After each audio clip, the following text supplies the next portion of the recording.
$110 বিনিময়ে Warner Bros ডিসকভারিকে অধিগ্রহণের পরিকল্পনা করে প্যারামাউন্ট। এর মাধ্যমে নেটফ্লিক্স ও ডিজনির মতো স্ট্রিমিং জায়ান্টদের সঙ্গে সমানে প্রতিযোগিতার স্বপ্ন দেখছিলেন প্রতিষ্ঠানটির প্রধান নির্বাহী ডেভিড এলিসন। কিন্তু সেই পথেই এখন বড় বাধা হয়ে দাঁড়িয়েছে আদালত।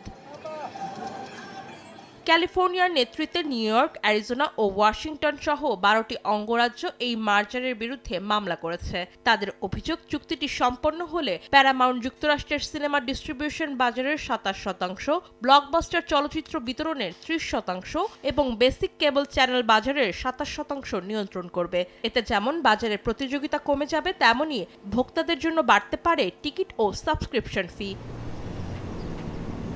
শুধু দর্শকই নয়, উদ্বেগে আছে হলিউডের হাজারো লেখক, অভিনেতা ও কলাকুশলীরাও।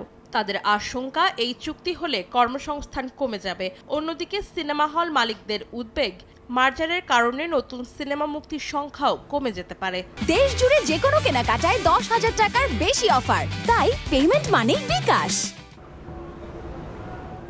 অবশ্য সব অভিযোগ প্রত্যাখ্যান করেছে প্যারামাউন্ট। তাদের দাবি, এই মার্জার প্রতিযোগিতা কমাবে না, বরং শক্তিশালী একটি স্টুডিও গড়ে তুলবে। তবে আগামী অক্টোবরের মধ্যে চুক্তি সম্পন্ন না হলে বড় অঙ্কের জরিমানা গুনতে হতে পারে প্যারামাউন্টকে।